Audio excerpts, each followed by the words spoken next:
Coming up next on the Jeff Crilley Show, I can't imagine a more stressful job than working at an airline or working at the airport with all the air rage we've seen in the last few years. No wonder it's taking a toll on so many people's health. We'll be talking to a leading national expert next.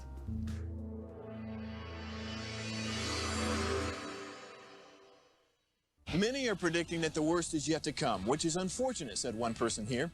Until now, they've enjoyed the reputation of being the nation's icebox. Watched a burglar in his home this morning by webcam. As a journalist of over 25 years, stories are what make my world turn. Reporting live from the Dallas newsroom tonight, Jeff Crilley, Fox 4 News. But in 2008, I took the jump from my familiar life and started a PR firm from my home. We're talking about anyone with a camcorder like the one I'm using becomes a television network. We started slowly growing the company, and we now have over 100 clients, and we've branched into the world of live digital broadcasting. I now own 8 different TV studios and have a huge team. And the stories that I now get to share are sometimes the most important of my life. Life has a funny way of coming around full circle. This is the Jeff Crilley Show. Well, I don't know about you, but I get stressed out when I go to the airport. It doesn't matter whether it's Love Field or DFW International. And most of the time you're stressed out because you can just feel the flight delays coming along. Sometimes people are short with you, and sometimes the passengers are short with the staff. To talk about that today, Dr. Mary Warren, she is a wellness expert, speaker, and author, and mostly she's my friend. Thanks for coming on the show. My pleasure. Yeah. So let's talk about the airline industry. I think, if we go way back into the 50s and 60s, a trip was an exciting time. You got dressed up for it. And glamorous, exactly. Right? It's very glamorous. And you were excited to get on a plane. Now it's become like a bus. And nobody's excited. I don't see too many people smiling at the airport. That takes a toll on health, doesn't it? Oh, it definitely does. And I'm always and ever optimistic, and I do think things are getting better. I think, obviously during COVID, it was a super stressful time for so many reasons, on so many levels, in airlines, in airports, all travelers, and once we were actually back traveling. But I do remain optimistic that things are returning to a more civilized and a more upbeat and positive place. And I just returned from California, was out there for 4 days. So I was at a conference for the Women in Aviation International conference, and I've got all kinds of great things to tell you about that. I can't wait. She's also an author and speaker. We're going to show a couple of her books. The first one, Road Warrior Wellness. I love that. Tell us how you came up with that title. Well, thank you, Jeff. That was really designed to basically boil right down to what do people need when you're traveling all the time. And, I'm always talking about getting good at the basics, right? You want to be good with hydration, you want to have a good solid diet, you want to be well rested, you want to be moving your body and exercising all the time. But we're always thinking and wondering, like, okay, how do I get better brain function, and how do I have better memory, and how do I have my best body shape and all of that? Well, that's all high level neuroanatomy. That's all high level neuroendocrine, neurophysiology. That's all biochemistry. And all of that then rests on good nutrition. All of that rests on being well hydrated. All of that rests on being well rested and moving our bodies. So I'm always talking about the basics, because the basics are driving good brain function. The basics are driving good memory and good digestion and fewer allergies. And these are things that I see with my people in private practice, as well as when we're out traveling. These are things I experience when I'm out traveling and on the road. Sure. Now, you've written another book as well, The Good, the Bad, the Bankrupt, Get Yourself Out of Nutritional Deficit. Tell us about that one. That one was developed 8 years ago. My husband and I co-authored that book, and we did that because, in private practice, people are always like, well, what do I do? What do I do? How do I eat? And I'm not a dietitian. I'm not a food planner. In fact, I've got a really great gal I send people to for that, because I so don't want to do that, and I'm not good at it. So I'm really, again, about the basics and getting people just simplified in their lives. And it's really about how we shop, cook, and eat. And even if that shopping is like home delivery, or even if that shopping is like, what decisions do I make when I'm at the airport? What are those decisions I make when I'm out, traveling or on vacation? So it's really about how we're eating and what we're doing. So the book also has a chapter about, how to improve your sleep. And then the last chapter is really about how do we clean up our home and work environments, because there are so many environmental toxins. And, we've become aware of that relative to the organisms that were floating around with COVID. But, we have these things going on all the time with, plug-ins Sure. and, air pollution and just things that are, toxins and makeup and chemicals and laundry soaps and personal, products. And so clean those up, it's all about good biochemistry. Sure. Let's talk more about the water and the hydration, because she eats her own cooking. She showed up with a water bottle. It's just off camera. When you're flying, are you naturally inclined to get dehydrated anyway? Absolutely. Yeah. As soon as that forward door closes, our physiology starts changing, because now our bodies are under pressure, right? I mean, the pilots they get, like the king and the queen share of what's going on up at the flight deck, because they're the ones that are flying the plane, as they well should get the king and the queen share of oxygen, of pressurization. And for those of us that are back in the cabin, our bodies get under pressure. And so when that happens, we become more easily dehydrated. There's like a rule or a law of twos, a doubling effect. So if you drink something alcoholic on an airplane, it's like you're having two. So if you order a beer, you're having two, because your body is under pressure. So it's you more readily dehydrate, and a lot of foods that we eat when we're on an airplane actually tend to upset us a little more easily, just because, again, we're under pressure. Sure. And our body doesn't have like big open spaces where nothing is going on. That would be the lungs, maybe, because we've got air going in there. But the intestines and the gut, those are closed spaces. And so when they're under pressure, whatever is in your intestines has a tendency to, do its thing now under pressure. Sure. So that can create flatulence and upset stomach and all of that. So you want to make better choices, easy choices, easily digested choices when you're on an airplane. And I know just traveling in general, you get off of your game. You may not be taking all your prescriptions with you, or your diet Right. supplements with you, because you don't want to carry all that stuff. Maybe you're not working out. You're probably eating in a hotel, and it's not healthy.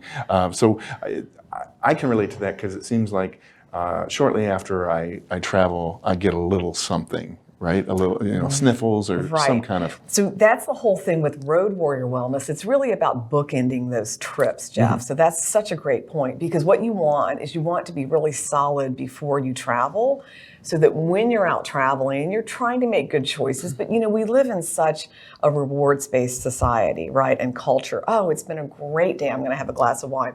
It's been a terrible day. I'm going to have a glass of wine, right? So Right, it's right. one or the other. But then when you get home, so you're making good choices when you're out. And then when you get home, you want to take the first 2 or 3 days to really get your health solid and get back up on track again. Like during the winter months when it's cold, and I've just come back from a trip, I don't go out and walk in the cold. I'm going to let my body get back on track. I stay inside and exercise. I'm taking extra immune herbs. I'm drinking lots of hot water during the day, because I want to build that internal heat, and I want to get myself back on track health-wise and immune-wise. And then when I've been home 2 or 3 days, then I will get back outside and, hit it hard, my workouts. But you got to give yourself a little bit of recovery time. The other thing I wanted to mention, which because you did, about when you're traveling, because I've gotten caught in this a couple of times in the last 2 years, because airlines are doing so much with their crew demands and with time, because crews have rest requirements, and crews have travel and time requirements. So they may be at the airport, but if there's some sort of mechanical issue, or the windshield has to be replaced, and the glass has to cure, or the caulking has to cure, and that's going to be a 9-hour wait time. That means now we're going to wait for a new crew to show up, right? So there we sit at the gate in the waiting area. And so have you packed your supplements? Have you packed your medication? Have you packed some extra underclothing? Right. Do you have some things for maybe an extra night away? And I've gotten caught in that the last couple of years. Sure. And it's like, doggone it, I'm going to make sure that I have extra supplements. I'm going to make sure I have extra, things I need for an extra day or two or night. Sure, and she's an amazing speaker. I met her at the National Speakers Association. Thank you. Let's go ahead and roll this clip. So what about when you get home? Aren't you just so tired and you want to just like relax and not do anything, or you're like 8 million things are going on because now you're home and you've got things to do? I encourage people, try to get things on track as quickly as possible. If you've been a little underhydrated, get yourself back on the hydration train. Lemon and liver are lovers. So always think about lemon being a really good support for the liver, the health of your liver. So put that in your drinking water once you get home. And of course, you'll be at your own refrigerator, so you could always have lime or cucumber slices, but really take the first 1 to 3 days and rehydrate. Get yourself back on track with those organic smoothies and salads and good vegetables. Get that clean protein back on track, because you probably have eaten some things while you were traveling that you wouldn't normally eat, right? I know I do. Another thing that you'll want to do when you're back home is get yourself back on that regular routine of exercise. And here is one of the things that I really strongly urge people to do. Be gentle those first couple of days after you've come home from a trip. Because when we are depleted, it is very easy to create injuries in our body. So when we're traveling, we've been depleted, we're tired, we're running, we've got 100 things going on, we've been doing a great job, we're going to do more great jobs. We get home and we're like, I'm going to do a great job exercising, right? Be gentle, because that's when you're depleted and you need to go slowly. So I would encourage you for the first day or two, just ramp down your weights a little bit, dial back your yoga a little bit, do some walking, but definitely get yourself active and get your sleep back on track. So 7 to 9 hours every night is so critical. I often ask people, if health were a checking account, what would your balance be like? Think about this. So remember, before you travel, you want to build. When you travel, the idea is to balance and not compromise. And then when you get home, you want to recuperate and regenerate. I'm Dr. Mary Warren, and I am passionate about helping you be a healthy road warrior. I love your speaking style, and you're very relatable. You just seem like, the girl next door. So tell us about the conference you just came back from. Oh, it was a great conference. So the Women in Aviation International holds an annual conference, and we just got back from Long Beach at the convention center. And I do want to give a little shout out to the Hyatt Regency there. They had some great dietary choices for us salad-wise, and it was just, they had a water refill station right in the lobby. One of the things that I want to say, because I'm always on water with people, because hydration is such a huge part of our health. If you go to the hotel gym, they always have a water dispenser, and it is a great place to refill your water bottle. And then while you're there, get on the elliptical machine for a few minutes, or the treadmill, or get, a lot of them will have little workout areas where you can have your own little private room, essentially, because it's there for stretching, the mats and the balls. And, do something where you're using your own body weight. Do leg lifts, do some, crunches, do some things to get your body going, because that's such a big piece. And I always say to people, 10 minutes is better than 0 minutes. So go and refill your water bottle and get on the elliptical machine. Tell us why, and I can see these tips would apply to almost any industry. We all suffer stresses. Why did you pinpoint aviation? Well, because I think, first of all, I love being in and around airplanes, airports, aviation, and it's one of those things that's always been like, oh, it's so fun and fascinating and interesting. And one of the things, like people, like I've got a friend at NSA Yoram that's like, oh, what is your favorite fighter jet? And I'm like, well, I'm not that interested in the fight. They're beautiful and they're sexy and all of that, but I like the tankers. Right. I like the big girls. I like the KC-135s. I like the, 777s. I like the big girls, because they're really defying gravity. It's like, they're like bumblebees. It's like, how are these things flying? And how are they flying with like thousands and thousands of pounds of fuel? And then how are they refueling, other aircraft up in the sky? Yeah. That's extraordinary to me. So, needless to say, I'm a big Boeing fan because Boeing, builds the big KC tankers, and I always get to hang out with a lot of the Boeing gals when I'm at conference. So it's every year, and what we do is we get together, we have educational sessions. The whole thing is about connect, inspire, and educate. And so everyone is networking. There are a lot of women that are looking for job positions, looking to change industries. I happen to be fundraising chair for our local chapter, the North Texas chapter of Women in Aviation International.